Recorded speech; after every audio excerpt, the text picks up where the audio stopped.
Bonjour à tous. Andrea, est-ce que vous pouvez press record, s'il vous plaît? Donc, c'est commencé. Oui, fait.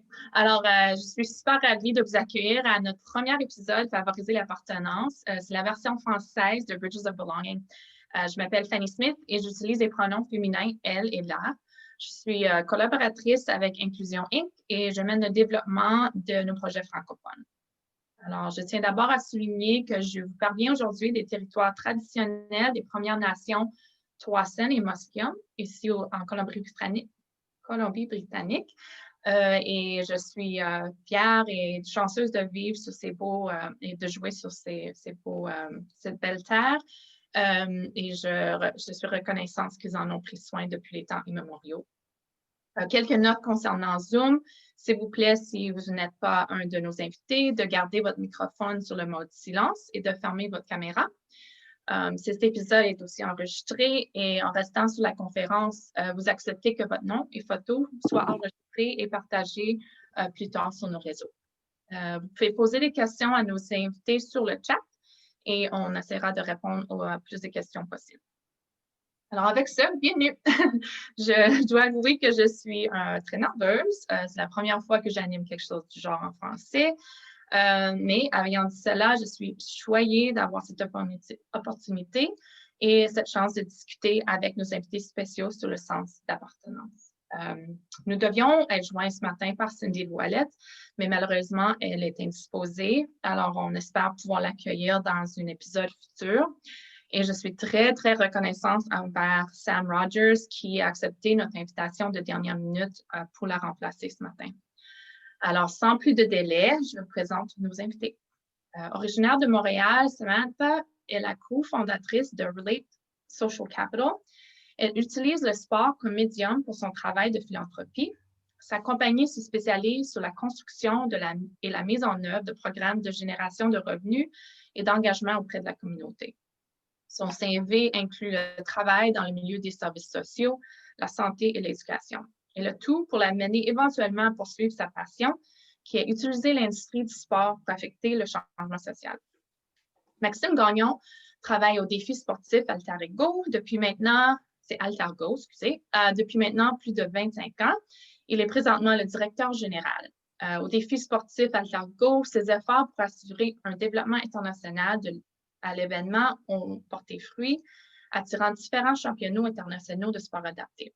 Depuis plusieurs années, il s'implique dans le développement du para-hockey au Québec et aujourd'hui, il est entraîneur de l'équipe du Québec, directeur du para-hockey Montréal et président du comité provincial de para-hockey pour la Fédération Hockey Québec.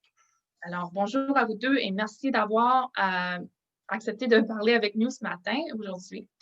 Je voudrais commencer par vous demander de nous en dire un peu plus sur vous, qui vous êtes et qu'est-ce que vous tenez cher. Maxime, je commence avec vous. Pour ceux qui ne connaissent pas Défi sportif, pouvez-vous nous donner un petit peu plus d'informations là-dessus? Certainement. Alors, merci de m'accueillir et de m'offrir cette opportunité. Je vous dirais que c'est une passion qui s'est développée, oui, il y a 25 ans, pour travailler dans le monde des personnes handicapées, ayant toujours travaillé dans le monde de l'événementiel. Mais dans les 25 dernières années, j'ai travaillé pour Altergo.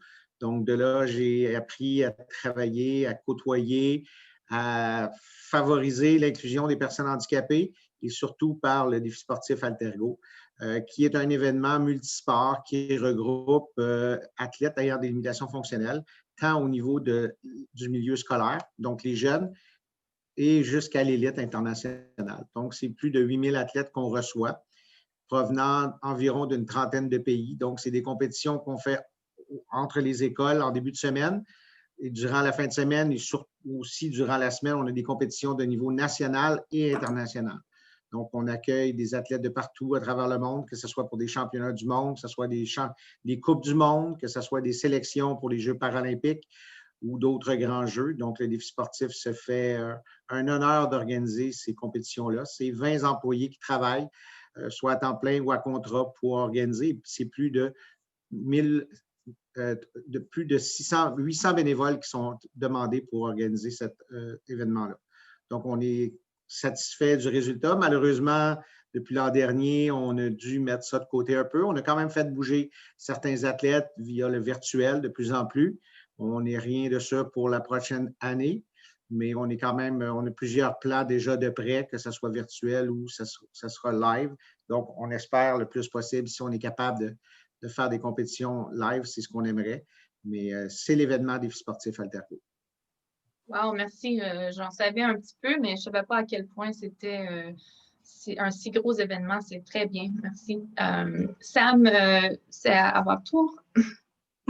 Bonjour, puis moi je suis Sam ou Samantha, je suis montréalaise. Je travaille dans la philanthropie de sport et moi c'était mon grand-père qui m'a introduit à la philanthropie, puis j'ai décidé de faire ça, une carrière dans le secteur caritatif.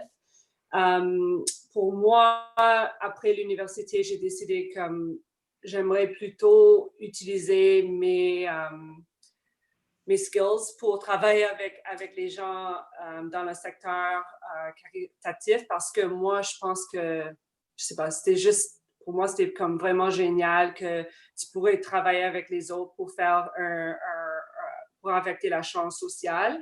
Donc, j'ai eu mon début dans le sport à McGill Athletics et après ça, j'ai commencé ma propre entreprise Relate Social Capital, comme tu avais dit. Puis là, plutôt, je travaille avec des fédérations sportives, d'autres universités, puis d'autres organismes sportifs à but sans lucratif et j'essaie vraiment de travailler avec eux pour leur positionner plus dans une manière philanthropique parce que je suis vraiment passionnée de l'idée de l'utiliser le sport pour affecter l'échange social parce que je trouve que le sport, c'est plutôt comme 20 ans en arrière des arts puis d'autres secteurs pour vraiment démontrer l'impact social que le sport a. Alors, ça, c'est mon passion. Puis, qu'est-ce que je fais chaque jour maintenant? Merci. J'allais vous demander la philanthropie et le sport. Pourquoi est-ce que ce lien est si important pour vous? Ben, comme je disais, quelqu'un qui était vraiment passionné au sport, puis aussi à la philanthropie, je ne savais pas vraiment qu'on pourrait les connecter, puis j'ai vraiment pas vu le lien. J'ai travaillé à Montréal, à Toronto, à Vancouver, dans le secteur social, l'éducation, dans la santé mentale, et j'ai jamais vu l'opportunité de combiner le sport et la philanthropie. Dès que je suis revenue à Montréal, puis j'étais à McGill, et même je disais toujours, je voulais même pas travailler à McGill. Je disais toujours que je voulais pas travailler à une université et je voulais pas travailler avec des athlètes riches, par exemple. Puis, c'était comme 3 jours dans mon nouveau job à McGill que j'ai vu qu'il y avait tellement l'impact social avec le sport qu'on avait tellement d'étudiants qui étaient là juste, par exemple, à cause de leur talent dans le sport et les opportunités que le sport les a apportées, c'était tellement it was so inspirational. Alors, quand j'ai vu ça, j'ai dit, mais par exemple, pourquoi est-ce qu'on n'utilise pas le sport dans l'autre secteur avec nos fédérations nationales? Pourquoi est-ce qu'on n'utilise pas le sport même à le grassroots level? Et pourquoi est-ce que les Canadiens ne pensent pas que le sport, qu'il y a un côté philanthropique de ça? Alors, c'était vraiment important pour moi dans mon travail de démontrer le lien. Et maintenant, je travaille plutôt avec le gouvernement pour essayer de inclure le sport dans la définition de c'est quoi qui est la bienfaisance. Merci. Alors, les athlètes ont des histoires inspirantes à partager qui les fait connecter au sport et à la philanthropie. J'aime bien ça. Oui. Dans nos discussions Bridges of Belonging, on commence souvent, le but est de discuter pourquoi le sens d'appartenance est intégral à créer une société qui est plus diverse et plus inclusive. Et c'est pourquoi on avait commencé les conversations. Et en tant que Canadiens, c'était aussi important pour nous de s'assurer qu'on les faisait en français. Alors, c'est pour ça qu'on fait favoriser l'appartenance. Se sentir compris et inclus, ça veut dire quelque chose de différent pour chaque personne. Alors, Maxime, est-ce que vous pouvez partager un moment où vous avez eu le sens d'appartenir, vous, peut-être pour la première fois, ou dans un environnement où ce que vous ne vous sentiez pas inclus au début, peut-être?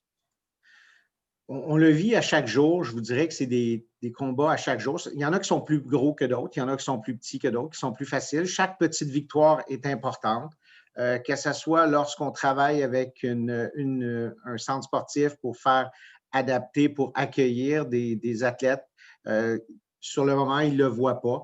Mais ce qu'on essaye de faire, c'est ces victoires-là qu'on dit, bien écoutez, accueillez un événement comme le défi sportif, puis ça ne fera pas juste changer physiquement votre bâtisse, c'est tous vos employés qui vont voir les personnes ayant une limitation différente, qui vont voir de le voir d'une autre œil, puis à la fin, on ne le voit plus. Maintenant, encore un exemple très de dernière minute, là, où on a un bénévole qui veut s'impliquer aux communications, puis c'est tout le temps la pitié, et ainsi de suite, puis on lui dit non, ce sont des gens comme nous. La seule chose, c'est qu'ils vont prendre leur fauteuil roulant pour aller jouer au basket, ils vont prendre leur luge pour aller jouer au hockey, mais à la base, c'est des athlètes de haut niveau comme nous. Il faut les inclure. Puis, en dedans de 2 semaines, son langage a complètement changé et sa vision de voir les personnes handicapées sont différentes aussi. Je crois que c'est des gens à part entière, puis de les intégrer et d'intégrer les personnes dans leur milieu aussi, vice-versa. Je pense que c'est ce qui fait que c'est gagnant-gagnant.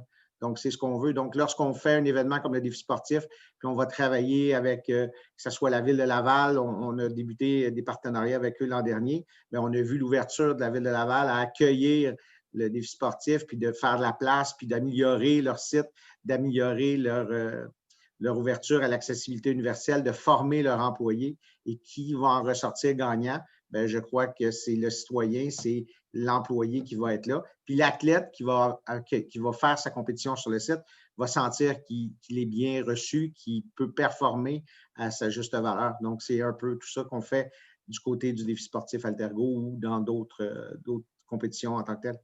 Ce que vous dites, c'est tellement important à tous les niveaux de la communauté ces temps-ci. L'éducation, ça va beaucoup loin, que ça change vraiment les attitudes envers des groupes minoritaires.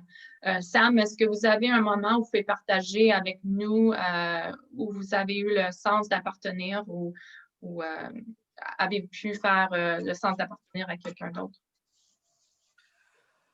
Oui, moi, je trouve comme c'est vraiment plutôt important pour moi que tout le monde est inclus. Je trouve comme c'était vraiment mon temps à McGill que j'ai vraiment appris que c'est important de toujours regarder autour de nous pour voir qui manque à la table, comme qui sont les gens qui sont pas là, qui sont les gens qui n'ont pas une voix maintenant. Je trouve plutôt comme une femme dans le sport, il n'y avait pas beaucoup de personnes que je pouvais me voir. Like, I couldn't see myself within, at the table. Mais en plus, c'est vraiment facile. Comme quand tu vois la première fois que, oh, il y a des gens qui manquent à la table, c'est quelque chose que tu cherches pour toujours. Et c'est vraiment important pour moi. Comme c'est pas bon pour le business s'il n'y a pas des voix de tout le monde autour de nous. Parce que, comme Maxime avait dit, si on n'apprend pas les besoins d'autres, c'est vraiment impossible.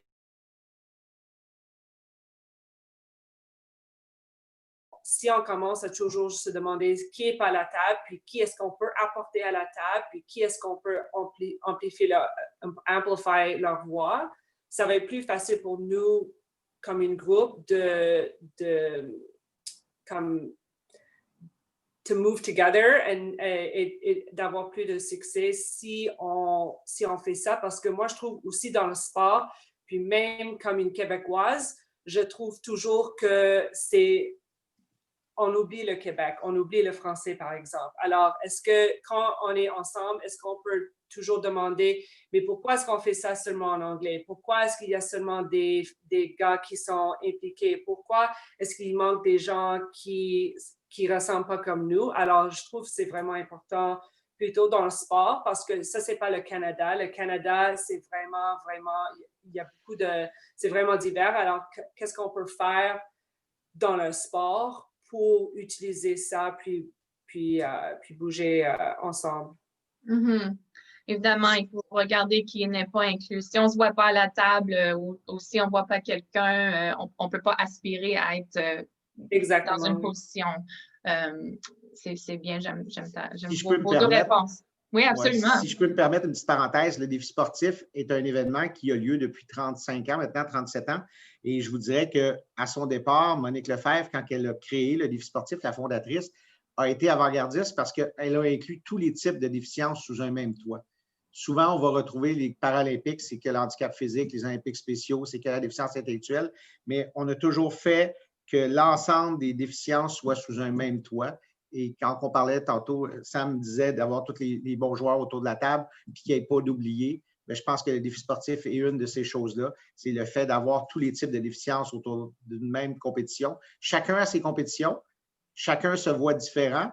Il y a plusieurs années, ils se voyaient tous comme « Ah, lui, il est handicapé, puis moi, je ne suis pas handicapé parce que moi, je ne me reconnais pas. » Mais maintenant, ce sont tous des athlètes à part entière et on voit la différence. On a réussi à faire évoluer le langage. Mm-hmm. Oui, mais on ajoute de la richesse à notre communauté quand on inclut plusieurs personnes. J'adore le concept défi sportif pour cette raison-là. Se sentir inclus et appartenir à un groupe, ça diffère à essayer de, comme on dit en anglais, fit in, de s'intégrer. Êtes-vous d'accord avec ça? Et si vous avez un exemple où vous avez dû vous adapter pour vous sentir inclus, Sam, je vais commencer avec toi. Je sais qu'on a souvent eu des conversations en tant qu'anglophone au Québec et que des fois, tu te sentais un petit peu mal à l'aise, qu'il fallait que tu essaies de t'intégrer. En passant, c'est la première fois que je t'entends parler en français, puis tu fais très bien. Alors, il faut que tu aies plus confiance, mais je comprends ton malaise. Alors, est-ce que tu as un exemple que tu peux nous partager, si tu veux, où est-ce que tu as dû t'intégrer au lieu de te sentir comme tu appartenais? Oui, bien, merci. Moi, je trouve que c'est vraiment intéressant parce que toi, Fanny et moi, on s'est rencontrés à Vancouver. Puis, c'était vraiment quand j'habitais à Vancouver que j'ai vu comment je m'ennuyais de Québec. Parce que moi, je suis Montréal, je suis née ici, je suis vraiment fière d'être québécoise. Mais comme anglophone, ça arrive souvent que les gens me disent « Mais t'es pas québécoise ». Alors, je me demande comme si je suis pas québécoise, je suis quoi? Juste parce que je suis anglophone, ça ne veut pas dire que je suis pas québécoise. Je suis vraiment fière d'être québécoise. Et comme je disais, c'est vraiment facile comme d'être hors du Québec, puis on voit comment les gens autour du Canada, puis même hors du Canada, ils parlent du Québec comme oh, c'est toujours un peu plus difficile. Ou pourquoi est-ce qu'on doit avoir le français aussi? Moi, je dis, je suis tellement chanceuse que j'avais l'opportunité d'agrandir ici, d'être bilingue, d'être d'une place comme Montréal parce que c'est vraiment qui je suis. Et quand je suis à Montréal et quand je suis à Québec, puis j'ai des gens qui me disent que je ne suis pas québécoise, c'est comme d'abord, je suis quoi? Je sais, je suis canadienne, mais je suis aussi montréalaise et je suis aussi québécoise. Et je trouve comme plutôt, j'ai fait tout ce que les francophones nous demandent. Je suis allée à l'école complément française. Je suis allée faire mon post-grad à Toronto, puis j'ai apporté mes talents à Québec pour commencer mon entreprise ici. Et alors, quand les gens me disent « t'es pas une vraie Québécoise », c'est un peu difficile, mais moi aussi, je trouve que la manière comment je fit in ou comment j'essaie de démontrer que je suis vraiment québécoise, c'est dans des endroits plus anglophones. Moi, je suis toujours là pour défendre le Québec, comme pour dire c'est impossible qu'on peut faire ça si c'est pas aussi en français. C'est impossible d'être un programme inclus si on inclut même pas juste les Québécois, mais aussi les gens autour du Canada qui parlent en français. Parce que je trouve la plupart de la communauté anglophone hors de Québec, c'est vraiment toujours comme un afterthought, le français. Et je ne sais pas pourquoi c'est toujours un afterthought. Je trouve qu'on est tellement chanceux à Canada qu'on a les deux langues. Puis même à Québec, j'adore comme les gens, comme maintenant, on peut avoir une conversation. Puis moi, je suis un peu mal à l'aise en français parce que j'ai perdu beaucoup de mon français, mais on peut avoir une conversation, puis on peut s'apprendre de l'un autre. Puis, c'est un peu comme tout le monde en parle. Je te disais, quand j'habitais à Vancouver, j'écoutais toujours tout le monde en parle pour essayer de garder un peu de mon français. Puis là, c'est l'affaire que j'adore le plus de Québec, puis c'est l'affaire que j'adore le plus des Québécois.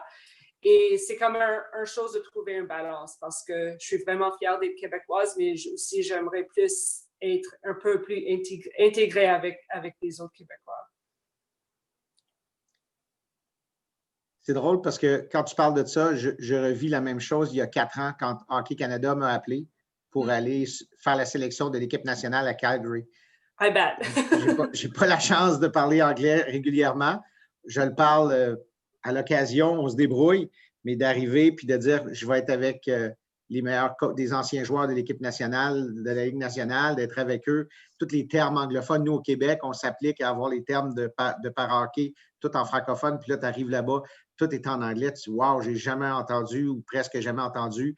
Puis là, tu travailles avec eux, puis ça va vite, puis ainsi de suite. Mais à chaque année, ils se font un devoir de me rappeler pour justement l'expertise des personnes handicapées que j'apporte, justement parce que oui, il y a des anciens joueurs de la Ligue nationale, il y a des coachs de haut niveau qui sont là, mais ils ne connaissent pas nécessairement la personne handicapée ou l'athlète handicapé. Donc, ce que j'amène avec mon petit accent québécois, bien, ils aiment bien ça, puis on a bien du plaisir. Mais pour en revenir aux personnes handicapées, c'est un peu la même chose aussi. Eux doivent le vivre souvent, puis c'est ce qu'on fait. Lorsque j'ai voulu m'impliquer dans le para-hockey, c'est un peu ça que j'ai voulu faire. Oui, je suis rendu directeur général du défi sportif Altergo et d'Altergo, mais tu parlais du grassroots tantôt. Tous les samedis matins, je me lève à 6h30 pour aller à l'aréna, pour m'occuper du programme de para-hockey, pour être à 7h avec les joueurs, pour être sûr qu'ils soient bien intégrés. Puis quand on a des personnes non handicapées qui viennent jouer, parce que ce sport-là accepte les personnes handicapées, bien souvent, c'est eux il faut que j'intègre dans ce milieu-là parce que la communauté est tellement bien structurée, mais l'accueil se fait tellement bien par les personnes handicapées ou les athlètes que les gens qui n'ont pas de handicap se sentent valorisés à ce moment-là tout de suite. Puis le fait d'avoir un plus grand bassin fait qu'on peut à ce moment-là avoir un plus grand nombre de joueurs, on peut faire des compétitions, on peut faire des matchs. Donc, l'inclusion est très importante. Donc, la différence, que ce soit au niveau de la langue, comme tu le disais, ou que ce soit lors d'un handicap, je pense que c'est de l'intégrer le plus rapidement possible et de faire baisser les barrières puis de montrer qu'il peut y avoir une relation gagnant-gagnante. Samantha, tu disais que tu avais été à Vancouver. Ce que tu as amené du Québec à Vancouver, je suis sûr que les gens de Vancouver sont choyés d'avoir eu quelqu'un du Québec qui était là-bas. Et ce que tu ramènes par la suite à Montréal, bien, c'est bien aussi. Donc, je pense que c'est une formule gagnante. C'est vraiment, tu as vraiment bien dit ça parce que c'était vraiment intéressant à Vancouver. C'était comme ma première fois hors de Québec pour une période de quelques ans. Puis, je travaillais dans la recherche santé. Puis, pour être là et, comme tu disais au Hockey Canada, pour voir comment en Colombie-Britannique, ils pensaient qu'est-ce que les Québécois faisaient. J'étais comme non, ça ne va pas marcher avec les Québécois. Pas du tout. Comme pas du tout, pas du tout. Et c'était comme la première fois que j'ai vu, oh, ça c'est vraiment intéressant parce que moi, j'apporte quelque chose de vraiment unique à Vancouver parce qu'ils n'ont aucune idée comment nous parler à Québec. Et ça, c'est comme une anglophone, comme si j'étais francophone, j'aurais avoir même plus de savoir dans cette espace-là, mais c'est vraiment intéressant juste pour être, comme tu disais, hors de Québec, puis on voit qu'est-ce qu'on apporte qui est vraiment unique et qu'est-ce qu'on aussi rapporte à Québec aussi qui est vraiment unique. Oui, parce que quand on revient de Calgary, on arrive avec un bagage, puis là, tu arrives avec des termes, puis ces termes-là, tu peux les apprendre à des joueurs qui, éventuellement, sont nerveux, parce que lorsqu'on envoie des joueurs sur l'équipe nationale, écoute, présentement, on en a 4 sur l'équipe nationale, officiellement, 5. Puis là-dessus, j'en avais 3 sur les 5 qui n'avaient jamais parlé anglais.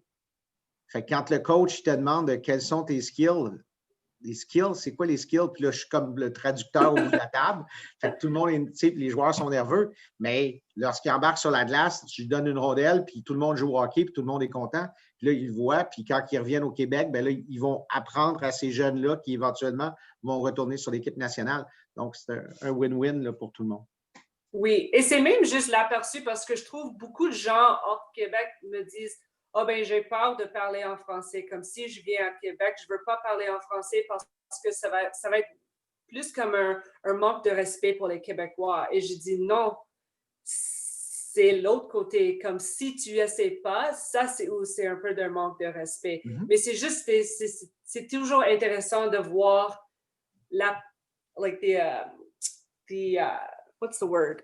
L'aperçu que les gens ont hors de Québec, comment est-ce qu'il doit être à Québec ou qu'est-ce qu'on, like what we expect, mais c'est jamais comme, it never matches up, really. La perception des gens, c'est ça qui fait que oui, souvent, c'est ce qui fait qu'on a de la difficulté des fois. Les premières journées, quand j'arrive à Calgary, c'est tout le temps plus difficile, mais quand ça finit, je fais « Ah, mon Dieu, mon anglais commence à être bon, c'est de valeur. » Mais c'est correct. Je disais à Sam ce matin que j'étais nerveuse aujourd'hui. J'ai 2 présentations en français et puis je pense que j'ai rêvé en français hier que ça commence à…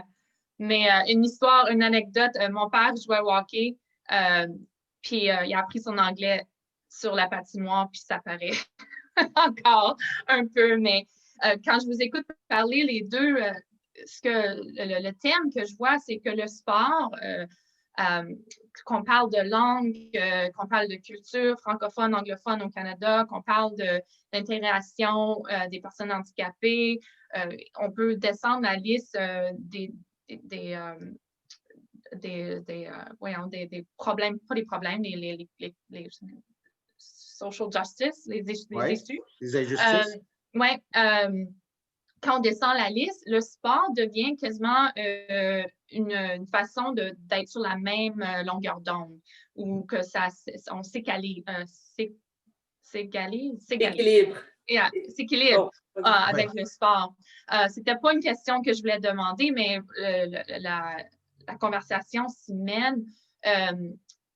De quelle façon pensez-vous que le sport pourrait faire, dans quelle direction pourrait-on faire plus d'efforts pour cette intégration-là? On se parle les mêmes problèmes, pas les mêmes problèmes, les mêmes challenges se trouvent avec Maxime d'aller au français à l'anglais et de Sam la même chose. Alors, on a tous un peu les mêmes pensées, les mêmes choses qu'on a des difficultés. Alors, avez-vous des pensées de comment on peut utiliser le sport de plus en plus pour s'égaliser? Ben, moi, je peux le vivre parce qu'on le vit dans le sport. C'est que lorsque quelqu'un a un handicap, souvent, ce qu'on dit, c'est que de ton réseau, que tu vas avoir 10 personnes que tu avais comme amis proches avant ton handicap, tu en as peut-être 4-5 qui vont partir parce que tu n'es plus la même personne. Tu en as peut-être 2-3 qui vont rester parce qu'eux ont pitié de toi, puis tu en as 2 bons qui vont rester vraiment. Donc, à partir de là, ce qu'on dit, c'est qu'on veut que les gens soient là pour les bonnes choses, les bonnes affaires, puis on veut à ce moment-là que les gens soient intégrés plus facilement. Donc, c'est un peu… Vas-y, Samantha, je vais juste finaliser mon idée. J'ai comme perdu mon fil en ayant là-dessus. Je suis désolé, là, mais vas-y, Samantha, je vais rebondir là-dessus. OK, alors moi, je pense, avec le sport, c'est comme on dit en anglais, the great equalizer. Et l'équilibre qu'on trouve avec le sport. Puis c'était la même chose quand j'arrivais à McGill. C'était comme, wow, c'est pas it doesn't matter comme d'où tu viens, si tu peux jouer, tu joues. Puis là, ça, c'est comment la porte s'ouvre pour l'opportunité d'avoir à McGill une éducation. Mais moi, je trouve maintenant, avec le sport, c'est tellement intéressant de voir avec le NBA, qu'est-ce qu'on fait dans les ligues maintenant avec le social justice et comment les athlètes ont un voix, puis les gens l'écoutent. Et je trouve ça, c'est vraiment plus comme si tu as l'opportunité d'avoir une plateforme ou une voix pour faire un change ou pour mettre comme un spotlight sur quelque chose qui arrive, c'est là où on peut vraiment voir du change. Parce que même avec qu'est-ce qu'on voit dans les États-Unis, je me demandais vraiment comment est-ce qu'on va changer ça, honnêtement, comme ça semble des fois que ça va être impossible de faire un changement. Mais quand tu vois les athlètes et le pressure qu'ils peuvent mettre sur les gens et comment ils peuvent avoir un impact, je vois vraiment c'est où on peut utiliser le sport pour affecter la change. Et ça, c'est vraiment cool pour moi parce que c'est quelque chose que je pense les gens, on prend le sport puis on le sépare de tous les autres affaires, puis on dit, oh, comme shut up and dribble, on disait toujours en anglais, comme t'es juste un athlète, tu vas juste jouer, puis c'était comme non, parce que le sport, c'est comme, je ne sais pas c'est quoi le mot en français, mais c'est un microcosme pour la société. Comme qu'est-ce qu'on peut voir dans le secteur du sport, c'est vraiment qu'est-ce qu'on vit chaque jour. Alors, comment est-ce qu'on peut utiliser le sport pour vraiment donner une plateforme pour voir la change qu'on veut avoir dans notre journée, comme jour à jour, et qu'est-ce qu'on peut faire avec ça? Un micro-organisme. C'est ça. Merci. Ce que je voulais dire tout à l'heure aussi, c'est que la réadaptation par le sport est super importante. Donc, l'inclusion sociale l'est aussi. Lorsque quelqu'un va sortir d'un centre de réadaptation et est un peu démuni, donc se réunit seul avec un ou deux de ses amis qui lui restent, et par la suite, où il peut trouver un réseau qui va avoir les mêmes personnes que lui, puis souvent, c'est dans le sport. C'est là où il va pouvoir voir comment que les transferts vont se faire, quel langage prendre, qu'est-ce qu'on peut dire, qu'est-ce qu'on peut faire, comment être accepté au travers d'une communauté qui est différente, où tu apprends avec cette communauté-là, parce que oui, tu peux naître avec un handicap, mais tu peux avoir un accident du jour au lendemain, puis c'est une nouvelle inclusion dans d'autres secteurs que tu dois faire. Donc, le sport est vraiment une place où l'inclusion se fait facilement, je crois, et facile à faire comparativement à plusieurs autres endroits. Oui. Et moi, je trouve aussi, comme au sujet de Hockey Canada, l'affaire que je me demandais, ça faisait quelques mois, c'est leur leadership board. C'était tous des gens qui n'étaient pas comme un bon exemple de qui joue le hockey au Canada.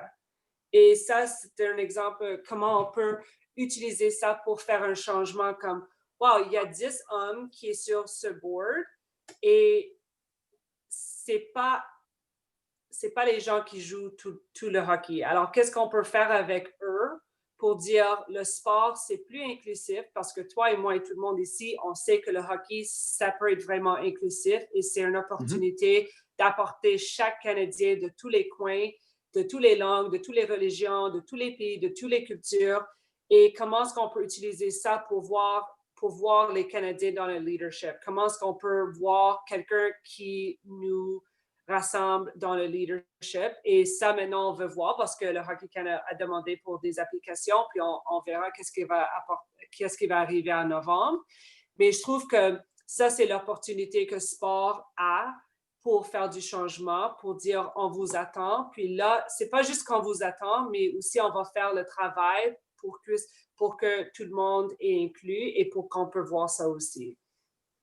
J'allais vous demander si vous pensiez que vous approchez votre travail avec le concept de leadership inclusif, mais vous avez déjà répondu, je trouve, à cette question. Je vais vous demander de peut-être élaborer un petit peu plus. Le leadership inclusif, c'est vraiment de gérer votre travail, votre quotidien pour s'assurer que tous les gens autour de vous se sentent inclus. Maxime, après 25 ans avec Défis sportifs, on sent ta passion, on entend ta passion, mais qu'est-ce qui te motive là, au quotidien de continuer ce travail? C'est de voir encore il y a beaucoup à faire, que ce soit pour l'accessibilité, oui, par le sport, mais pour l'accessibilité universelle aussi. C'est pas juste pour les personnes handicapées, l'accessibilité universelle, c'est ce qu'on dit. C'est autant pour la personne qui va vieillir, qui va avoir besoin de services adaptés, ou la maman qui arrive avec une poussette double parce que de plus en plus, les gens ont des jumeaux. Donc, de là, de se battre à tous les jours, puis de faire connaître l'accessibilité universelle, de montrer la différence, comme quoi c'est facile, puis ça peut être facile. Tu peux rendre ça les choses compliquées, mais nous, c'est ce qu'on fait. Ici, on est une équipe de 25 personnes qui sont tous dévouées. J'ai des gens qui lâchent des grosses compagnies pour venir travailler avec nous, pour travailler pour une cause, travailler pour une raison. Puis cette raison-là, je pense que je l'incarne beaucoup, je les motive avec ça. On a passé au travers puis c'est pas terminé, de la pandémie présentement, et j'ai aucun employé qui a voulu quitter le bateau pour dire « Hey, je m'en vais travailler ailleurs ». Non, on est tous ensemble, puis on est là pour les bonnes raisons. C'est pourquoi? C'est pour les personnes handicapées, c'est pour faire la promotion de l'accessibilité universelle, et c'est ce qui me motive à chaque jour de me lever et de venir travailler que ce soit en télétravail. On a équipé chacun des employés pour pouvoir encore être précurseur, être encore à l'avant-garde, puis défendre les différents droits ou les besoins des personnes handicapées sur l'île de Montréal. C'est ce qu'on veut. Alors, puis de tenir le défi sportif, que ça soit virtuel. L'an passé, on a fait bouger les jeunes. Cette année, s'il faut le faire virtuel, on va s'améliorer encore. C'est ce qu'on veut toujours. Altergo, c'est de toujours s'améliorer. C'est quelque chose que j'ai appris avec Monique Lefebvre, qui était la fondatrice du défi sportif, de pouvoir de jamais rester assis dans son fauteuil, puis on est unique au monde. On pourrait dire, wow, il n'y a personne qui peut nous challenger. Non, on se challenge nous-mêmes à chaque jour. C'est ce que je trouve qui est important. C'est ce qui fait la différence à la fin. Pour qui? Pour la personne pour laquelle on travaille ou on se donne le service. Si vous aviez un conseil ou un point d'impact que quelqu'un, une action qu'une compagnie, qu'un organisme ou qu'une personne individuelle pourrait commencer aujourd'hui au niveau d'être plus accessible, ça serait quoi? Un point de départ de peut-être quelqu'un qui ne sait pas où commencer? De le demander. Simplement de le demander, de ne pas essayer de le deviner ou de faire pour, de demander à la personne quels sont tes besoins, qu'est-ce que je peux faire pour améliorer ton quotidien, ton day-to-day, comment je peux, par des simples gestes. Donc, tu vois, on le fait présentement pour la COVID, là. Comment on s'adapte. Personne n'était prêt à faire du télétravail 5 jours semaine. Nous, au bureau, ici, on avait le droit à une journée par 3 semaines seulement. Et maintenant, on oblige les gens à venir une journée par semaine si nécessaire. Donc, on a dû s'adapter, on n'a pas le choix. Donc, de s'adapter pour la personne handicapée, de s'adapter à l'accessibilité universelle, si on ne le demande pas, on ne pourra jamais le savoir. Je pense que c'est le demander aux bonnes personnes et on va pouvoir le faire. Puis c'est des petits gestes qui vont faire de grands changements. Oui, de ne pas deviner. Et c'est très. Oui. Sam, vous êtes très active sur les réseaux sociaux, sur les issues de justice sociale, et je pense que c'est votre façon de faire le leadership inclusif. Quelles autres actions pensez-vous au quotidien qui peuvent supporter l'inclusion et favorisent le sens d'appartenance de ceux qui vous entourent ou avec lesquels vous travaillez? Et c'est ça, Maxime l'a dit, c'est juste demander, d'avoir la conversation avec les gens, qu'est-ce qu'on peut faire pour s'améliorer. Puis comme je disais avant aussi, c'est vraiment comme regarder autour de toi pour voir qui manque à la table. On se parlait l'autre fois avec comme le mouvement MeToo. Ça, c'était vraiment un peu plus difficile de parler parce que je suis une femme, puis je ne savais pas comment peut-être avoir la conversation, mais maintenant avec Black Lives Matter, puis tout ça, je trouve que c'est un peu plus facile de dire, OK, je peux faire le travail, qu'est-ce que je peux faire, qui est-ce que je peux aider, qui manque de la conversation, c'est quoi les petites choses qu'on peut faire chaque jour. Comme je disais avant, même l'affaire avec Hockey Canada, j'étais un peu peur de demander la question, pourquoi est-ce que le groupe de leadership, c'est tout la même personne? Pourquoi est-ce qu'on ne peut pas changer la manière comment on cherche pour des nouveaux gens? Pourquoi est-ce qu'on ne peut pas avoir un peu de pressure sur les fédérations sportives pour dire non, c'est pas assez, on veut voir plus de changements. Et oui, comme je disais, j'étais un peu peur pour demander la question, mais je trouve comme si on demande pas la question, si on n'a pas des conversations, même des conversations comme ça, on va jamais apprendre, puis on va jamais faire le petit changement qu'on veut, parce que je trouve que soit tout le monde veut avoir toutes les réponses, ou soit on pense qu'on doit avoir des gros changements. Mais comme tu disais, si on fait des petites choses chaque jour, et si c'est comme des petits mouvements qu'on peut faire chaque jour et des petits changements, c'est là qu'on va vraiment voir, l'impact qu'on veut avoir. Et c'est aussi là qu'on va apprendre de chacun. Les expériences vécues de plusieurs personnes sont importantes et si on n'en parle pas, on ne sait pas ce qui se passe. On ne sait pas ce qu'on ne sait pas. Hein? Parce que quelqu'un peut avoir une expérience exceptionnelle dans le sport et tu peux parler avec quelqu'un d'autre sur la même équipe dans le même temps, puis il peut dire c'était horrible. Alors, c'est vraiment, on doit faire, et je trouve dans le sport, c'est comme un peu old school comme ça, que c'est un peu plus lent à changer. Mais si on peut avoir des conversations, puis si on peut demander qu'est-ce qu'on peut faire et comment est-ce qu'on peut s'aider, je trouve que le sport, on a vraiment l'opportunité d'avoir un gros impact. Absolument, je suis très d'accord. Alors, on en est presque à la fin. On peut continuer justement de bonnes conversations, mais je voulais toucher à ce que Maxime a dit concernant le temps COVID et le travail à la maison et tout ça. Une pièce importante sur l'appartenance, d'après moi, c'est de créer des liens. Alors, la région de Montréal, où vous vous trouvez les deux, est de nouveau en confinement. Quel changement avez-vous introduit soit au mois de mars ou soit à nouveau pour continuer d'être connecté de vos proches et de vos collègues et de continuer de pouvoir créer des liens et de se sentir unis et inclus? Est-ce que tu veux y aller, Sam? OK. Moi, je veux dire une chance que je vais juste d'adopter un chien. Alors, ça m'a beaucoup aidé avec d'être sorti. Puis là, les gens, ils te sourient beaucoup plus quand tu as un chien avec toi. Alors, ça, c'est du fun, mais c'est vraiment un peu difficile. Moi, c'est la première fois que je suis chez moi pour ce long de temps comme ça. Je fais beaucoup de voyages pour le travail. Alors ça, c'est vraiment un nouveau, un peu d'un choc, honnêtement. Mais c'est difficile parce que c'est comme juste la fin de semaine, je suis essayé d'aller faire comme un drive-by pour voir ma grand-mère, pour voir mes parents, juste pour suivre les conditions d'un red zone.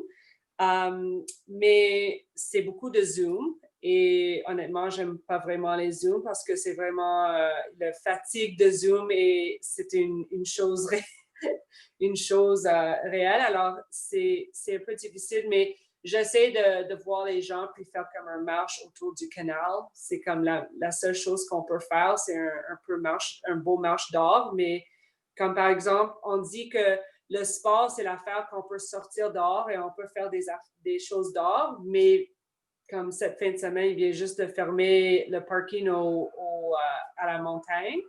Alors, je suis un peu peur que le plus de gens qui sortent dehors, on va avoir plus de restrictions. C'est un mot? Restriction? Oui, restriction. Oui, alors j'espère que ce n'est pas le cas parce qu'on n'a pas beaucoup de choix maintenant à Montréal. C'est sûr que de mon côté, tu me fais rire, Sam, parce que nous, habituellement, mars, avril, mai, juin, juillet, je ne suis jamais à la maison. Je suis parti à peu près 5 jours sur 7. Puis ma conjointe a adopté un deuxième chien.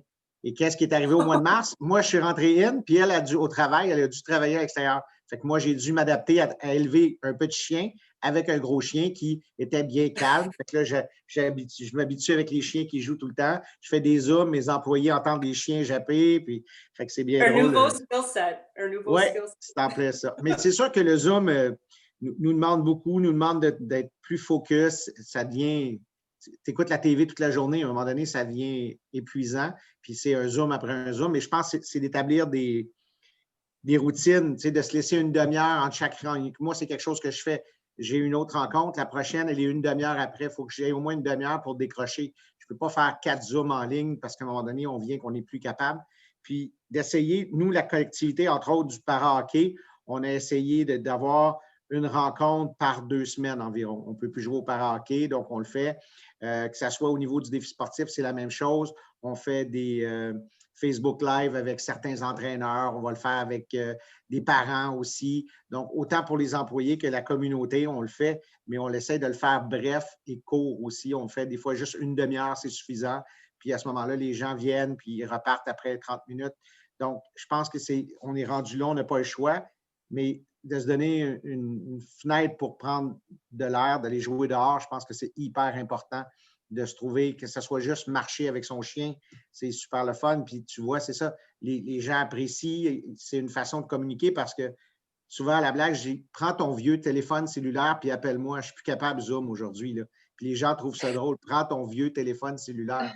Mais on est rendu là. C'est comme, hey, ça existe encore une ligne téléphonique. Tu peux m'appeler. On n'est pas obligé tout le temps. Donc, je pense qu'on s'adapte avec ça, mais de garder contact avec les gens, de faire de la découverte de nouveaux gens aussi. Regarde, aujourd'hui, moi, je ne vous connaissais pas.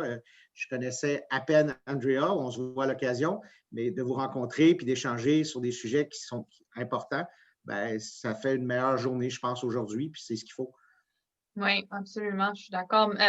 C'est drôle sur les choses Zoom, même Samantha puis moi, il y a quelques semaines, j'ai dit Zoom ou téléphone? Je sais parce que je suis fatiguée, moi, de Zoom. Fait on a pris le téléphone, moi, je faisais le ménage de ma cuisine, puis elle est allée prendre une marche en même temps. C'est ça, le bon vieux cellulaire.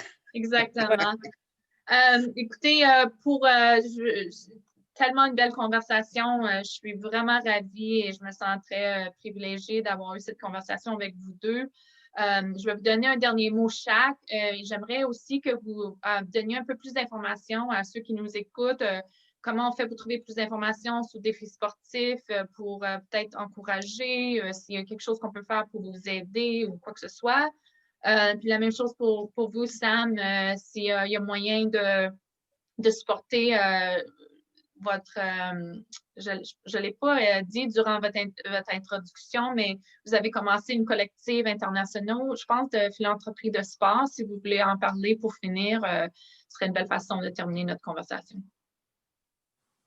Maxime, y aller en premier, si vous voulez. Du côté d'Altergo, on a un nouveau site web depuis hier. Alors, ça va être un lancement qui va être fait la semaine prochaine.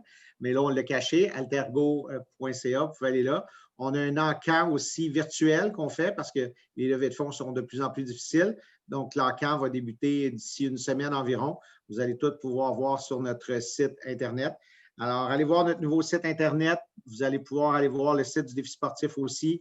On a des événements qui s'en viennent. On va faire bouger les jeunes, on veut faire bouger les athlètes, on veut communiquer avec la communauté, donc sportive.